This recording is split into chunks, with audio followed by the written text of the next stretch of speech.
Live from New Delhi, you're watching DD India News Hour, India's voice to the world. I'm Abhishek Mahajan. Coming up in the next hour. In India's assembly polls, BJP's landslide victory in Maharashtra, JMM alliance crosses halfway mark in Jharkhand. COP29 talks in Baku extended as poor countries reject $250 billion offer from rich nations. Donald Trump's hush money sentencing postponed indefinitely. And in Perth's test, Australia allowed for 104 in first innings. India in control after Bumrah's heroics.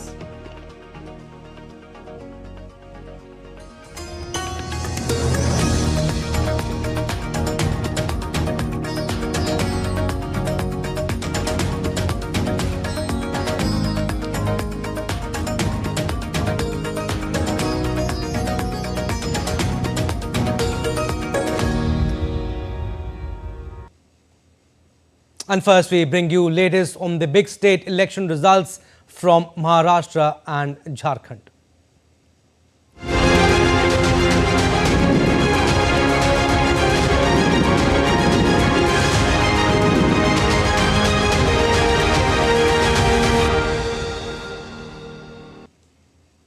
And the BJP-led Mahayuti alliance is all set to return to power in Maharashtra, going past the halfway mark comfortably. And the BJP alone is likely to go past the 100-seat mark. In fact, they have, these are results and leads. So 127 for the BJP and Shiv Sena Eknath Shinde faction 56 and NCP Ajit Pawar faction 39. So clear majority there for the BJP plus, and the Mahayuti alliance cross the halfway mark, leading in over 226 seats so far, while the opposition Mahavikas Aghadi alliance is trailing with 56 seats. So INC, Shiv Sena, Uddhav Thackeray faction, NCP, Sharad Pawar faction. So in total 21 plus 18 plus 12. So clearly Mahayuti alliance is all set to make the government once again. In fact, this time around in Maharashtra. So we can say that landslide victory for the BJP plus in Maharashtra. And talking about Jharkhand, counting is underway in Jharkhand, where polling for 81 assembly seats was held in two phases on 13th and 20th of November. Let's see the trends on our screen. All right, so BJP clearly leading in 22 seats. ATSU, which is a students' party, they have won, and JMM come back from Hemant Soren's party. They have 33. They are leading in 33 seats, and some sort of relief for the Congress there. 16 seats there in Jharkhand, and RJD, which is also part of the alliance. So JMM clearly hitting the majority mark there. Majority is 41 in Jharkhand, so 33 for JMM. Congress 16 and RJD, they make up the alliance, which is 33 plus 16, which is 49 plus 5, 54 seats there for JMM plus, and others they have scalped 4 seats.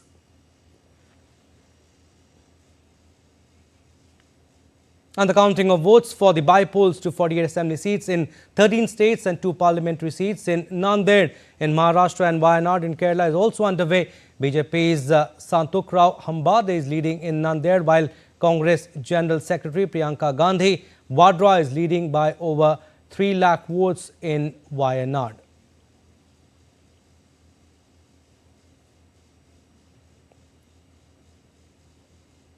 And talking about Assam by-polls, counting of votes in 5 assembly constituencies in the northeast Indian state of Assam, where by-poll elections were recently held, is underway. The BJP and its allies are leading in 4 seats, including Behali. The trend of 1 seat is yet to come in. The by-polls were held on November 13th. 34 candidates contested the by-polls. All right. We'll go across to Mumbai. DD India Shishir Shelar is joining us live from there. Shishir, Great numbers there for the BJP plus Mahayuti alliance. Again, exit polls showed a different picture altogether. I believe you are standing at the BJP office there. How is the atmosphere there in Maharashtra? Well, absolutely. First of all, we'll show the visuals from the BJP office here outside. You can see the celebration has already begun. I would tell my camera person to show some of the important visuals here. People have gathered in large number, especially the party workers have started coming into the BJP office. Well, in the morning, the BJP was quite cautious about this, but later on, as we have seen, the trend has started giving the perfect numbers. We have seen some of the big leaders have already arrived at the BJP office along with the party workers. We have seen that drum beats is also going on. The firecrackers have been busted outside BJP. The BJP have also distributed sweets among the party workers and the celebration mood is on. And of course, why not? Because they have got the maximum number. Because looking at what the exit poll was saying, it was a neck-to-neck contest in Maharashtra among the India Alliance and the NDA Alliance. But what we are seeing the numbers is absolute sweep for the India Alliance, and BJP has got the majority here. BJP along with allied partner has got thumping majority, and that's a reason we can see this kind of celebration not just in Mumbai but across Maharashtra. Well, in just few time we'll see some of the big leaders will be coming to the BJP headquarters in Mumbai and will address the party workers also. We have seen that the women have also come in a large number since morning, and probably we may say that this time around the numbers and the victory that the Mahayuti is seeing, the one reason behind is of course the female voters, the women voters who have voted in the large numbers. So that could be also one of the reasons behind this thumping victory of the BJP and the allied partners. But Shishir, we were talking about neck-and-neck fight in Maharashtra between both the alliances, Mahayuti and Mahaghadi, but it didn't look like a close fight even. Mahayuti completely dominated. Well, absolutely, and that's most of the political experts are saying that it's a micromanagement that probably the BJP and the allied partners were working on the surface was not evident, but what the result we have seen is absolutely different picture. What we have seen in the last parliamentary election in April, we have seen that the BJP has actually got a very little seats here compared to their last performance in parliament election. And that was the cue point for the BJP and its partner. They have started working. Obviously, after that, we have also seen that some of the important major schemes were also announced, and those schemes were implemented in Maharashtra. As a result, we have seen that the beneficiary of those schemes stood by the Mahayuti and its allied partners. As a result, we have seen the change in number. The first factor. The second factor for this victory, we can say that all three allied partners have actually gelled well in terms of ticket distribution also, and also in terms of making a new narrative in Maharashtra and making people convinced about what the government is giving them and what the government, if they come into power, will give them again. So these are the important factors that the BJP and its partner have worked quite hard. As a result, the people of the Maharashtra, the voter of Maharashtra got convinced, and that's the reason we have seen a large number of seats that BJP has won today. Right, Shishir, great enthusiasm among the BJP candidates there, and Shishir getting us the live pictures from Maharashtra, Mumbai. Celebrations have already begun. We'll go across to Akshay now. He's joining us live from Ranchi. Akshay, strong comeback by Chief Minister Hemant Soren's JMM, and yes, some news of relief for Congress too. Well, absolutely. It seems that there is finally some respite for the India Alliance, at least here in Jharkhand. Because if you look at Maharashtra, the situation is quite bad when it comes to the India Alliance. However, here in Jharkhand, at least in Ranchi, where we are present right now, we're outside the BJP headquarters. And while initially in the early trends it appeared that the BJP is going to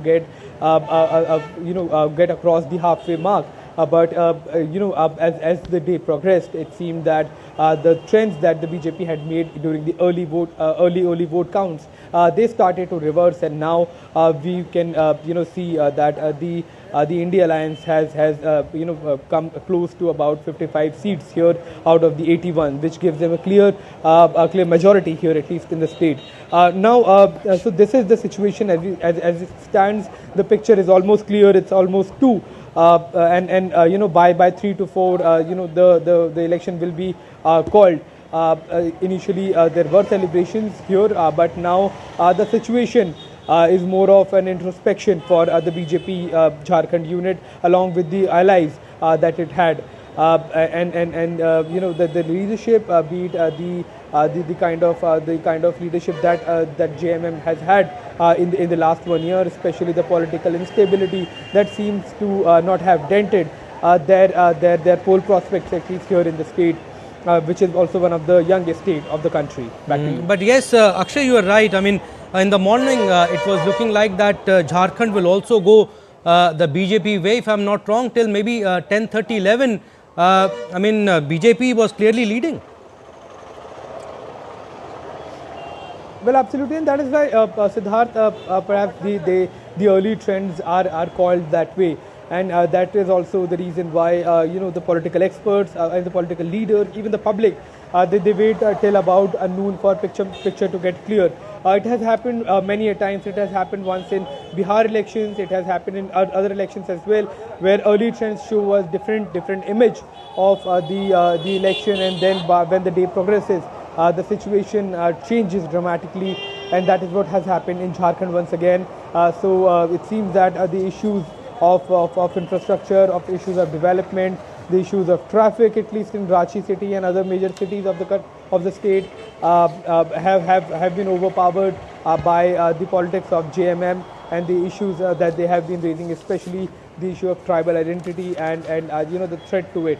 So it seems that as of now, Hemant Soren for the next 5 years will be retaining the state of Jharkhand as the chief minister, and BJP will have to be satisfied with the opposition rule once again. All right, Akshay, stay on. We'll come back to you. Meanwhile, Shekhar Iyer, senior journalist, is also joining us on the broadcast. Shekhar, I'll come to you. But yes, first reaction from you. Historic verdict in favor of Mahayuti, and now we can say it's a clear landslide victory for BJP plus, because trends will sustain. Indeed, Abhishek, things have dramatically changed there. The mood that was prevalent during the Lok Sabha elections of 2024, and what we are seeing now is a complete dramatic reversal. And the manner in which the Mahayuti fought these elections has shown that a lot of groundwork, lot of homework, lot of cohesion in approach, and lot of, I must say, strategic planning done by all the participants of the Mahayuti. And that is why today we are seeing the kind of result where the Congress strike rate has shown that the Congress structure and organization has faced severe challenge.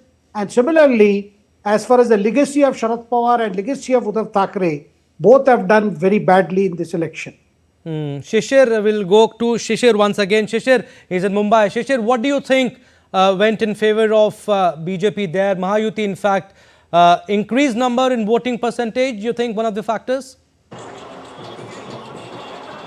Well, absolutely. This time around for this win, we can say that the women factor was actually quite crucial for the BJP and the UT to win here. Right now, I have with me some of the women party workers also with me. इस बार की जीत आपने देखी, काफी प्रचंड जीत है ये, और इसे कहा जा रहा है कि महिलाओं का उसमें काफी बड़ा हाथ है. आपको क्या लग रहा है, कैसे लग रहा है जीत के बारे में? भाजपा महिलाओं के लिए तो एक समर्पित काम कर रही है, और लाडली बहन योजना ने इसमें बहुत बड़ा रोल निभाया है. महिलाएं बहुत खुश हैं, और हमने भी पार्टी के लिए बहुत जोर शोर से काम किया है. यही विक्ट्री इसके लिए मिली है हम लोगों. लेकिन जरा जोर से हम बोलेंगे, पीछे आवाज काफी ड्रम बीट्स की ज्यादा है. क्या आपने देखा है कि जिस प्रकार से योजना है, क्या उन योजनाओं का लाभ सीधे महिलाओं को मिला, और जिसके कारण ये सीधी हम देख पा रहे हैं कि विक्ट्री भी मिली?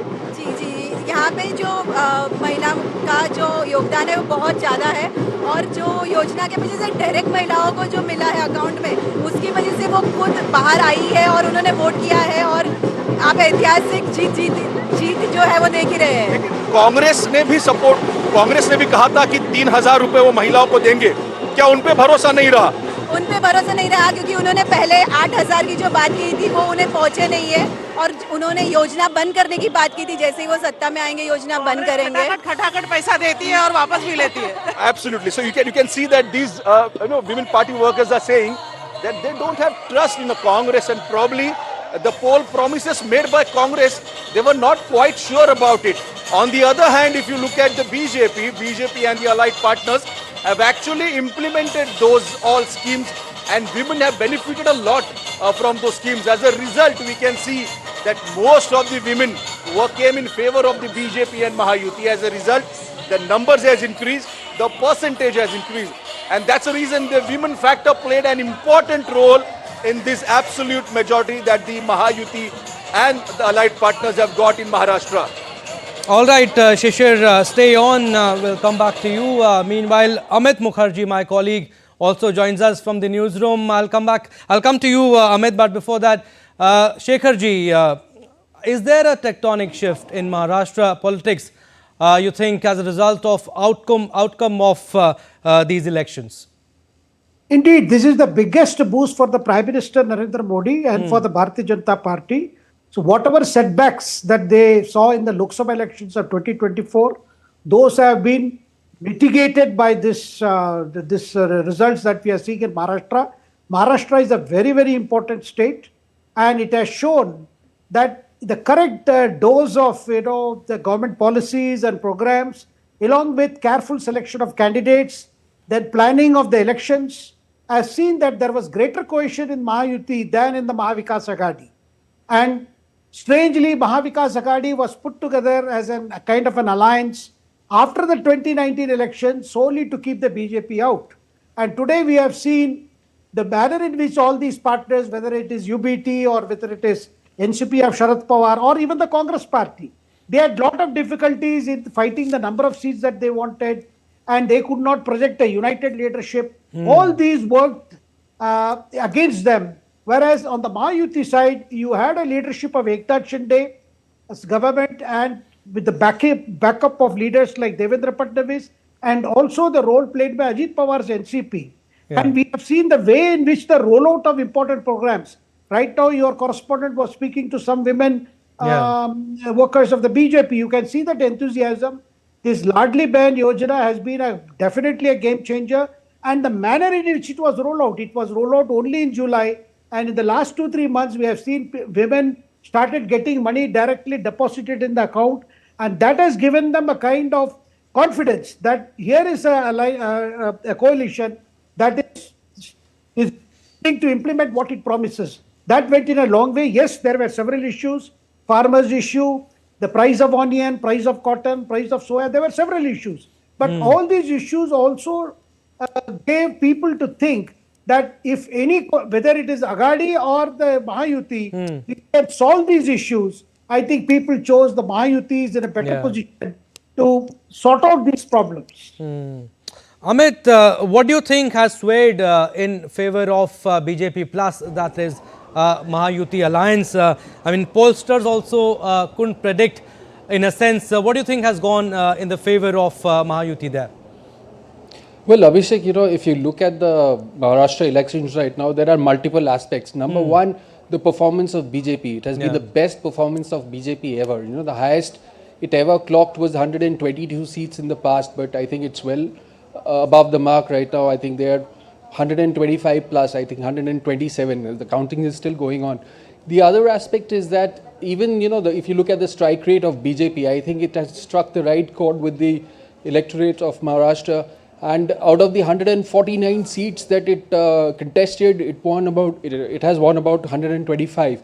Again, the counting is still on, but I think we can very comfortably say right now that the lead would continue. The other aspect is that if you look at the the future of Sharad Pawar faction of NCP.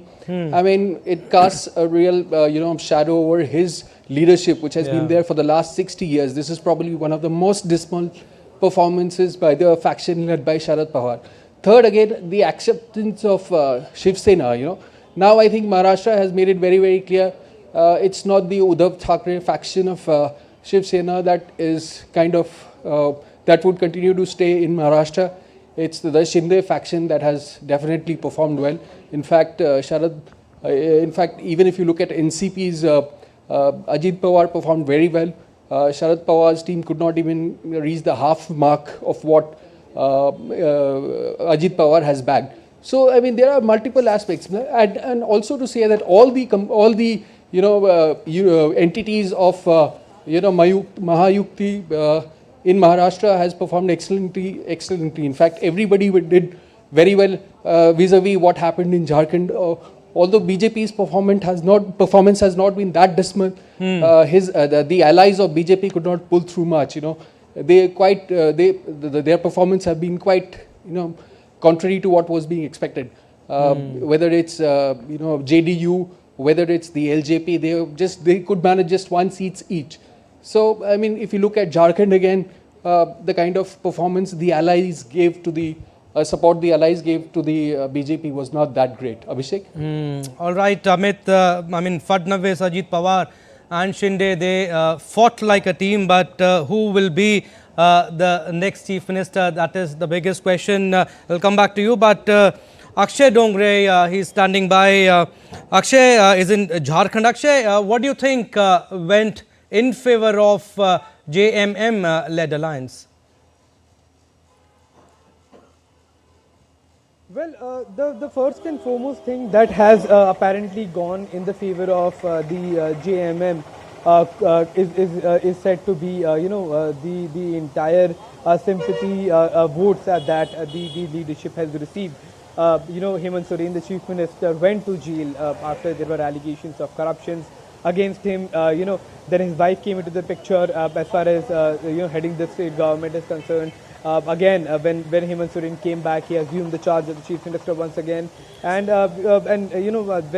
after coming out, there was the entire party had claimed that it was an attack on the tribal identity. Now, it had become an identity politics of sorts as far as Jharkhand is concerned.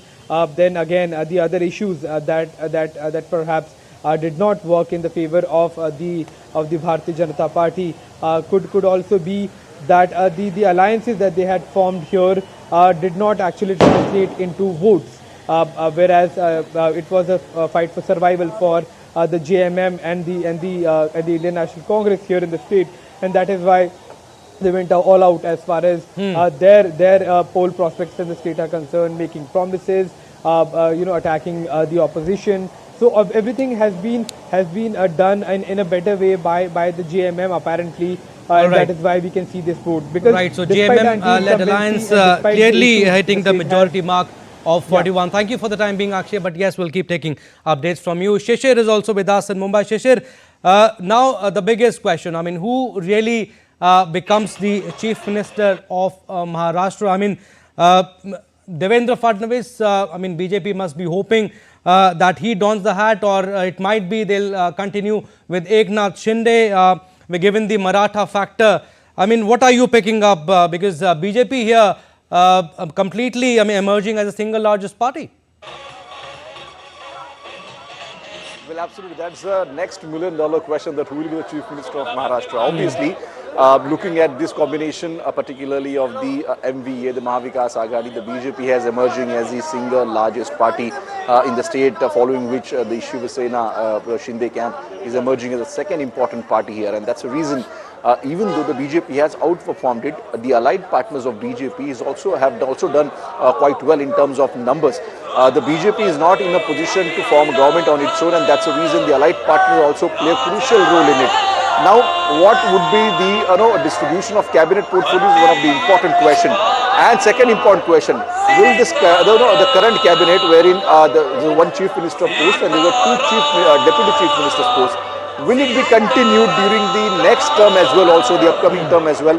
That is also need to be watched quite carefully, because when it comes to numbers, the BJP will need its Right, allied so what partner, will and that's be the reason. the next step of Mahayuti Alliance? It will be interesting to see. Thank you for the time being, Sheshar. We'll keep taking updates from you. But Amit, we are talking about that how Fadnavis, Ajit Pawar and Eknath Shinde, they worked like a team, and we have this this in the result also. But with this result, you think the political fates sealed in a sense for Sharad Pawar and Uddhav Thackeray? If you look at the entire thing, yeah, you quite rightly pointed out the fact that every entity in this coalition performed extremely well. Now the thing is, again, you have been asking this, like, what really worked. Yeah. If you look at the unity call which was given by BJP, I think that also played a big role in the entire, in mobilizing the votes out there. A lot of people, the opposition mocked it, but at the end of the day, the voters, I think, went in for that. They bought that slogan, and I think this struck a right chord with the voters, and which is what we are seeing today, translating into votes and giving the majority. It's a 2/3 majority which the alliance has got in, the BJP alliance has got in Maharashtra. And of course, yes, that kind of overshadows everything that NCP, Sharad Pawar and Shiv Sena Uddhav Thackeray had been doing. It's quite evident that their appeal did not kind of sway the voters in their favor. Abhishek? Shekharji, same question from you. Numbers give rise to this speculation whether there will be BJP CM Fadnavis, we see, or they'll continue with with Eknath Shinde. Looking at the Maratha factor, there will be a lot of thinking. It's a problem of plenty maybe for the BJP plus there. Well, Abhishek, I've been saying since morning, I do not see the BJP leadership taking any big going for a radical change in Maharashtra. Okay. Because this is an arrangement that has worked. And also they will keep in mind the social cohesion in mind in, naming the next chief minister. So I don't see that, the arrangement that has been continuing, that will undergo a dramatic transformation. Though BJP has gained in numbers, it would like to keep the two allies, with them, and see that this government gets into more performance and delivers, because the verdict in Maharashtra strengthens the hands of the Prime Minister. And this has come after the setbacks that the BJP received in the Lok Sabha elections. So therefore, I would see that the BJP finally, goes for one that will give stability, cohesion, both social and political cohesion. Amit, given the caste configuration, do you agree with what Shekharji said? They might not see much change, or we might see Fadnavis too? Well, I would not really like to speculate as to who the next chief minister would be, but considering the ground realities, Abhishek, BJP clearly, it has been in this leadership role in the entire campaign, as far as Maharashtra is concerned. They reached out to people, and I think they were on top of everything. In fact, if you look at the whole structure, I think Fadnavis has played an important role in keeping everybody together, and with the kind of numbers that BJP has cobbled up, clearly gives them a upper edge right now. And if you look at the Maratha factor, I think even BJP has people from the Maratha segment, Maratha wing. So I don't really think there should be any problem. But again, yeah, it's an internal thing. They have fought as a team. And again, it should be through a consensus that they will be electing their leader. But the fact remains that BJP alliance is going to form the next government with a clear majority in Maharashtra. Abhishek? Shekharji, but Devendra Fadnavis, we are continuously talking about how they fought as a team, Fadnavis, Ajit Pawar and Shinde. Fadnavis, don't you think, has played a bigger role, played as a strategist, thinker, and don't you think they'll go with the, they will go with the rotational CM too? No, there could be some formula which could be discussed where, whether a possibility of a rotational CM, because, they will have to also satisfy the rank and file of BJP, which has been, which is in a great mood because this is the kind of result worked very hard on the ground. So some formula could be worked out, and some of the most important portfolios could be given to the BJP ministers. But also the fact we should not, forget that if you remember, when a question was put to Devendra Fadnavis in the presence of Eknath Shinde and Ajit Pawar, who will be our CM candidate? Devendra Fadnavis made it very clear. We are going to the election with this chief minister, that is Eknath Shinde. So it was very clear that they would not like to send out a message. Now that they have gained some numbers, though not full majority, they are in a position to jettison their allies. That kind of message they will not like to give, because this is a new experiment that has given them good result. And the very fact that a lot of... All right, Shekharji, we are getting some live visuals. I mean, Eknath Shinde, you can see there. I mean, they are clearly celebrating their victory, Mahayuti Alliance. Clearly, it's a landslide victory for them in Maharashtra, and you can see the celebration visuals. Who will be the next Chief Minister of Maharashtra? Well, it will be interesting to see. But yes, Mahayuti Alliance clearly winning there and hitting the majority mark. And you can see there, these are the visuals from Mumbai in Maharashtra. BJP really celebrating. Shekharji, or maybe I'll ask Amit. I mean, celebrations have begun, Amit, and yes, and you can see in the visuals, Eknath Shinde there celebrating with the BJP candidates. In fact, with the Mahayuti candidates. Yes, Abhishek, much to the speculations of the exit polls, I think it has been an overwhelming, mandate as far as the BJP alliance is concerned, and they have all the reasons to celebrate right now. Yeah. And all the entities of this BJP-led alliance, they have performed extremely well, and there's reason for everybody to kind of celebrate this moment, and which is what we are seeing. And I think they started a bit late, but I'm sure this celebration is going to continue. Yes, who the next CM will be, Amit? We are continuing our discussion on that. But yes, I mean, like Shekharji is also saying that they might continue with Eknath Shinde. But you think there may be some adjustments where BJP also leads the coalition, maybe rotational CMs, deputy CM maybe? Definitely. I mean, which Shekharji also pointed out, there could be a formula worked out. But, again, coming back to Fadnavis's role, he has played a very, very important, a very, very pivotal role in this whole process of, democracy. I mean, as far as the assembly elections are concerned. So even if, he might have a bigger role, one never knows. I mean, his task was to get, Maharashtra back on track, to just retain Maharashtra with the BJP, with the Mahayuti coalition which is there. But again, one needs to figure out what is the role that Fadnavis would be getting, if not the CM's position. But as of now, I mean, it's time for everybody to celebrate. And like I said, the fact remains that the BJP alliance is going to form the next government in Maharashtra. Shekharji, you think Eknath Shinde also played a big role here individually? He brought maybe a distinct style of functioning of the CM office compared to maybe Uddhav Thackeray, progress made on the infrastructure front. Give an example, here is a government which is functioning better than the predecessor.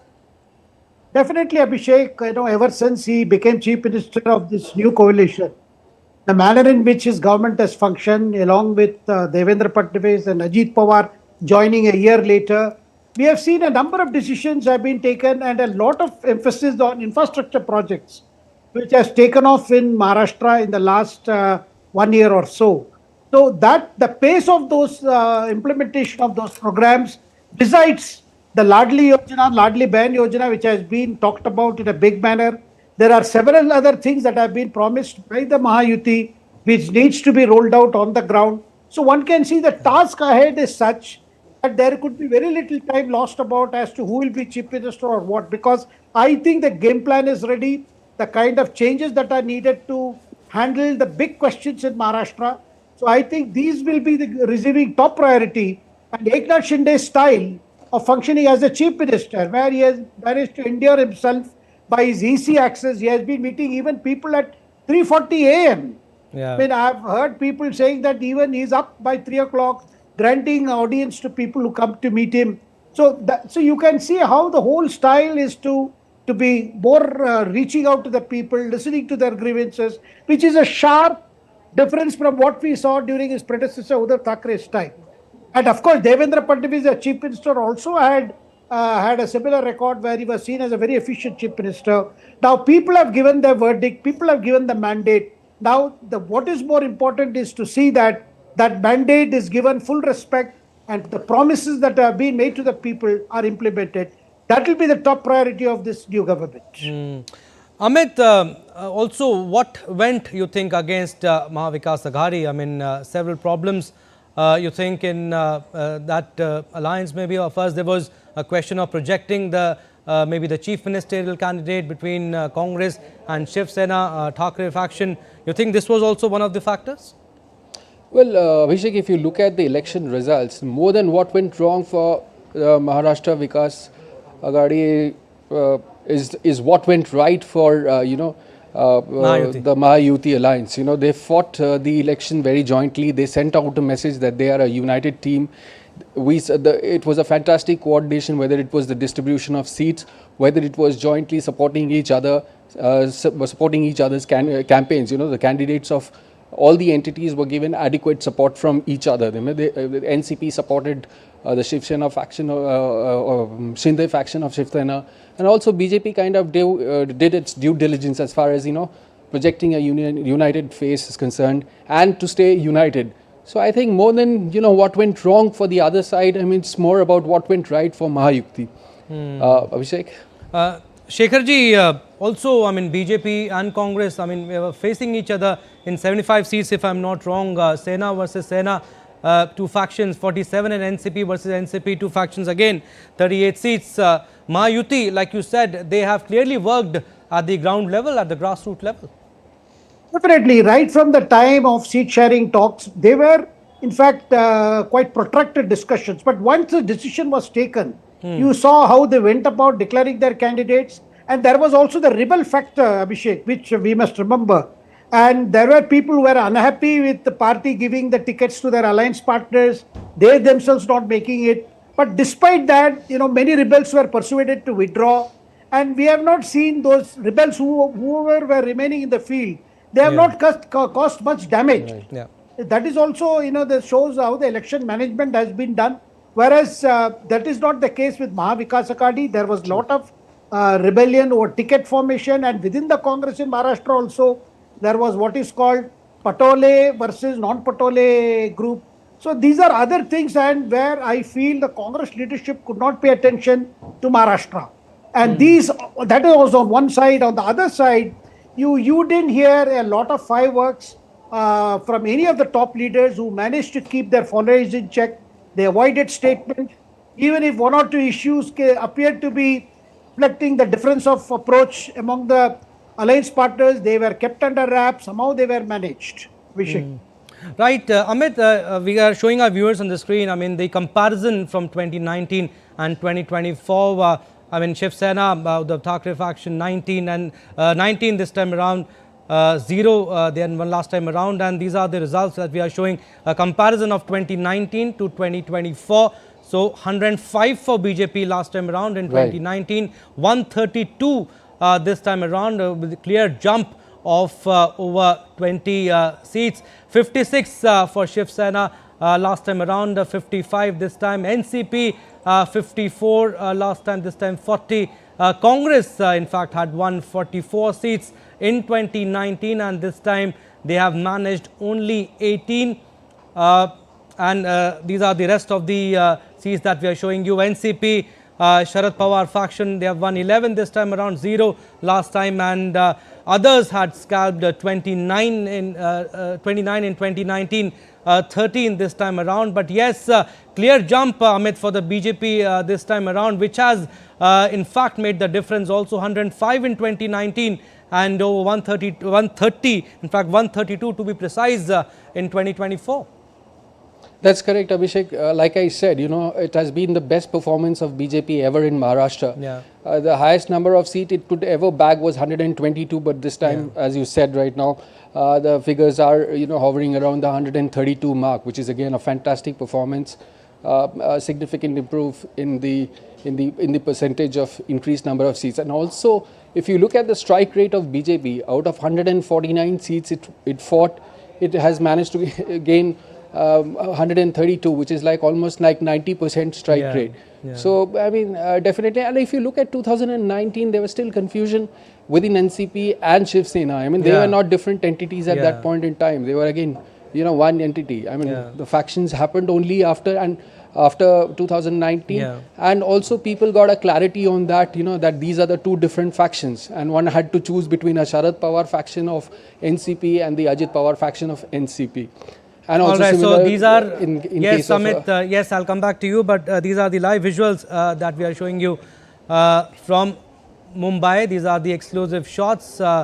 Clearly, you can see Eknath Shinde celebrating the victory of Mahayuti Alliance. These are not live shots, but yes, the exclusive shots that we are getting you.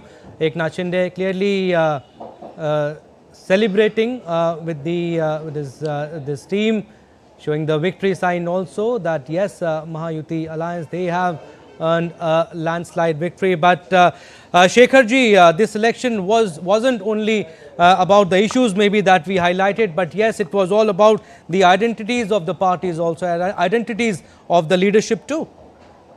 Definitely, at one stage I found Uddhav Thackeray, was very bitter about the leadership of Eknath Shinde. Yeah. He the whole election, he made it out as if it was for some kind of a retributive justice for himself and for his party. I think the people did not look at it that way. And the fact that Uddhav Thackeray himself led the party in calling names, calling Eknath Shinde is not Eknath Shinde, is Eknath Shinde. I think those did not go well with the core Sena supporters. And he also questioned, why are you using my father's pictures? Why don't you use your father's pictures? The campaign had descended to such level, which only showed Uddhav Thackeray was finding it very frustrating that the party had split. A majority of the leaders had gone with Eknath Shinde, and he was in no position to explain his own predicament, being in the company of NCP and Congress, and with a support base which is not entirely his. Because after all, Shiv Sena had a 3-decade-old relationship with BJP, which was broken in 2019 by him solely because there was dispute over who should be the chief minister. I think that is, and in fact, Eknath Shinde, when he broke away, realized that the Sena was under obligation to NCP and Congress, and the Sena leaders felt, those who came with Eknath Shinde, that their future was not secure by kowtowing to the Congress and NCP. So you can imagine for an average Shiv Sena worker who decided to go with Eknath Shinde, how difficult it was to compromise with the kind of position that Uddhav Thackeray has taken. And today it is very clear. Now, as far as NCP, you can see Sharad Pawar, I think the whole crisis in NCP was largely because who should lead the party after him. And it was clear that Sharad Pawar rather favored his own daughter rather than his nephew Ajit Pawar. And in the Lok Sabha elections of 2024, Sharad Pawar managed to show that it was Ajit Pawar who was the bad boy, it was Ajit Pawar who had revolted against his uncle. But in the last 3 months, Ajit Pawar realized that in opposing Sharad Pawar, he might have committed a mistake by even fielding his wife against his sister, his cousin sister, Supriya Sule.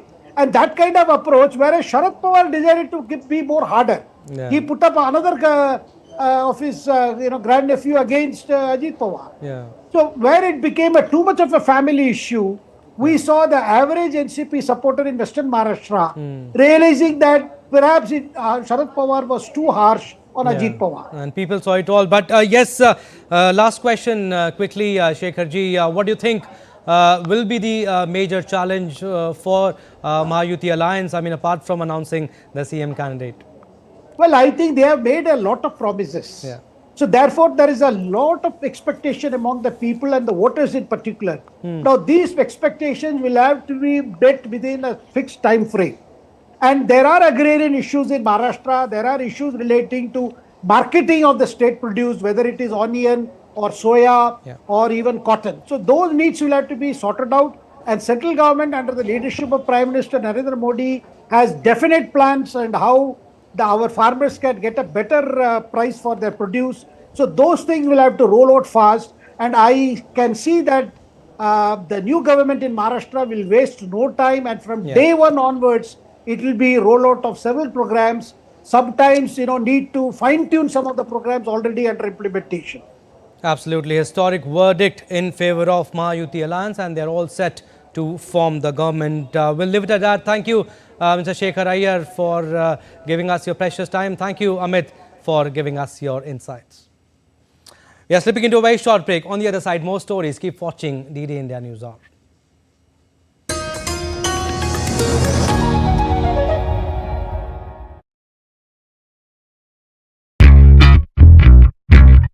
I'm on a quest to explore the history of Goa.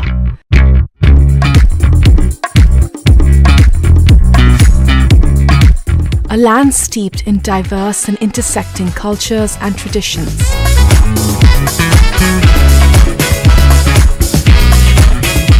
I think this is one of my favorite pieces of art in the city. Here, influences from multiple faiths coalesce in beautiful ways. From religious sites to charming villages and vibrant streets.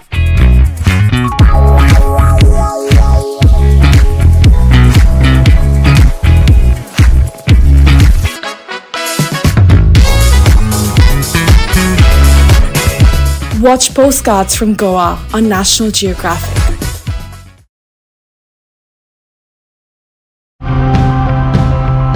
Our environment is becoming increasingly unlivable and polluted. So we need to fix that, sure.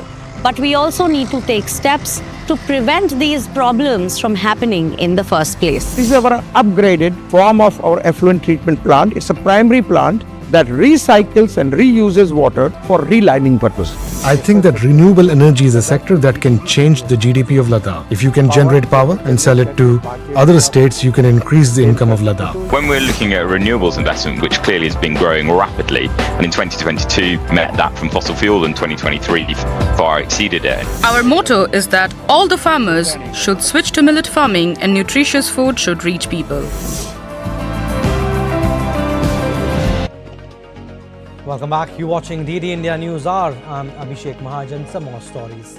The Waves anime and manga contest took place in Guwahati on Friday, organized with the Indian Media and Entertainment Association. It was part of the Create in India Challenge Season 1. Around 55 contestants from Assam participated in the state-level event. Winners will move on to the grand finale in Delhi. The finale will be hosted at Bharat Mandapam during the Wave Summit, India. ये programme जो है waves anime and मांगा contest हम ministry of information and broadcasting के साथ मिलके कर रहे हैं। ये करने के पीछे हमारे दो आइडिया हैं। एक तो ये है कि जो हमारे देश में एनिमे और मांगा का प्रेम है जो बढ़ रहा है वो हम लोग मेन स्ट्रीम में लाना चाहते हैं, और दूसरा जो हमारा आइडिया है वो ये है कि हम लोग चाहते हैं कि क्रिएटर इकॉनमी को हम लोग डेवलप करें ताकि create in India and made for the world. And the Assam Chief Minister Himanta Biswa Sarma attended the screening of Hindi film The Sabarmati Report in Guwahati on Friday. State cabinet ministers and BJP MLAs also attended the screening. The film is based on 2002 Godhra incident and is already in the spotlight across the country. The Chief Minister urged everyone to watch the film. Today we have witnessed the film Sabarmati Express. Sabarmati Express has been prepared or produced on the basis of the report prepared by a judicial commission headed by Justice Nanavati and subsequent trial and judgment rendered by various judicial authorities. I will request all the people of India to go to the cinema hall and see this film. All right, the International Monetary Fund announced a staff-level agreement with Sri Lanka following the completion of its third review under the $2.9 billion financing program. Senior Mission Chief of IMF, Peter Brewer, stressed that continued reform momentum is essential for building a stable and inclusive future for Sri Lanka. Brewer said subsequent to approval from the IMF Executive Board for the third review, Sri Lanka will receive an additional $330 million, raising the total disbursed amount under the package to $1.3 billion. He added that IMF's board will formally approve the review based on several prior action, including a budget for 2025. IMF emphasized the need for sustained reforms, particularly in fiscal policy, debt restructuring and social welfare programs. And shifting focus to the United States, the judge in Donald Trump's criminal hush money case on Friday delayed his sentencing indefinitely. The judge overseeing Donald Trump's criminal hush money trial has adjourned his sentencing, which was set for next Tuesday. The judge also granted Trump's request to file a motion. And Trump was convicted in May this year on 34 felony counts involving hush money paid to an adult film star.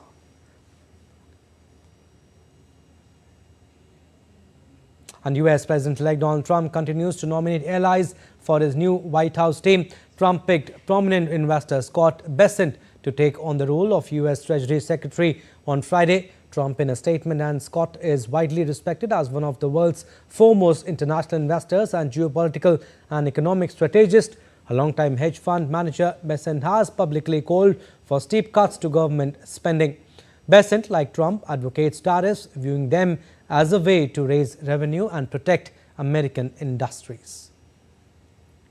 And heated negotiations on a global climate deal spilled into Saturday after developing nations rejected an initial $250 billion offer from rich countries to help them tackle global warming. COP29 presidency's lead negotiator Yalchin Rafiev said the draft deal had room for improvement. COP29 host Azerbaijan urged nations to keep striving, but admitted the $250 billion figure to be reached by 2035 was not fair or ambitious enough. The rejected proposal raised an existing commitment of $100 billion a year from rich nations. Azerbaijan said negotiations would drag over the course of the night to produce a final text, and this will be put before nearly 200 nations for consensus approval on Saturday. The alliance of small island states for which climate change is an existential threat said the offer showed contempt for our vulnerable people. A group of 134 developing states, including China, had demanded at least $500 billion towards the cost of building resilience against climate change and reducing planet warming emissions. Today we have published a streamlined package of the draft decisions, and that includes also a $250 billion goal by the developed countries. We will continue to work with the parties to make the final adjustments to those issues that are still outstanding, and we will try to make sure that, and we are committed to make sure that this COP has the most ambitious outcome by pushing all the parties to get there. Sports updates now. Will start with cricket Perth Test. India is in strong position after dismissing Australia for 104 runs and taking 46-run lead in their first innings on day 2 of the Test. Yashasvi Jaiswal and KL Rahul have formed a strong partnership, solidifying the lead further in India's second innings, dealing in boundaries and playing stellar cricket. The lead has touched almost 197 runs in the second innings. Earlier, Jasprit Bumrah took a 5-wicket haul as India bundled out Australia for 104. Resuming the day at 67 for 7, Australia lost the wicket of Alex Carey and Nathan Lyon in the early stages. However, the partnership between Mitchell Starc and Josh Hazlewood brought the Aussies some momentum. But yes, India in a good position now at Perth Test, lead touching almost 200. Yashasvi Jaiswal is batting on 79 and KL Rahul on 57. And now the Netherlands made history as they reached the Davis Cup final for the first time after beating Germany 2-0 on Friday. Single wins for Botic van de Zandschulp and Talon Greek Spurs sparked a party among the orange-clad Dutch fans inside the Jose Maria Martin Carpena Arena. They will now face either defending champions Italy or Australia in Sunday's final. One day, Zan Schulp, the player who ended Spanish great Rafael Nadal's career on Tuesday, held his nerve to beat Daniel Altmaier 6-4, 6-7, 6-3. Talent Greek Spor fought back against Germany's Jan-Lennart Struff to win his singles match and seal the decisive win with his 25th ace. Badminton. Our Indian men's doubles pair of Satvik Sairaj Ranki Reddy and Chirag Shetty produced a solid show to outwit second seed Kim Astrup and Anders Karup to progress to the semi-finals of the China Masters Badminton Tournament on Friday. Playing their first tournament since the Paris Olympics, Satvik and Chirag, who had reached the finals in the last edition, registered a 21-16, 21-19 win over the world number 2 pair in 47 minutes. The Asian Games gold medalists will face either 8th seed Japanese Takuro Hoki and Yugo Kobayashi or Korea's Jin Jong and Si Jeong-jae in the last 4 clash. Meanwhile, the lone Indian challenger in singles, Lakshya Sen, bowed out of the tournament after losing 18-21, 15-21 to Denmark's Anders Antonsen. Football now. Inter Miami coach Gerardo Tata Martino stepped down from his role, citing personal reasons after the team was knocked out of the MLS Cup playoffs earlier this month. Martino's Miami is led by Argentina talisman Lionel Messi, and it topped the MLS regular season standings to win the Supporters' Shield with a record-breaking haul of 74 points in 34 games. However, it crashed out in the first round of the playoffs of the hands of 9th seed Atlanta United. Miami had also failed to move past the last 16 in the League's Cup, while it was knocked out of the CONCACAF Champions Cup by Mexican club Monterrey in the quarterfinals earlier this year. The club said the search for a new coach was underway. Well, that's all for this edition of DD India News Hour, but do let us know your thoughts on the news of the day. For those on the go, you can get all the latest news and updates from India and across the world on DD India mobile app. The app is available on both Android and iOS. Scan the QR code on the screen to download now. And we'll be back with more news as it breaks here on DD India. I'm Abhishek Mahajan. From all of us here in Delhi, thanks for watching DD India News Hour.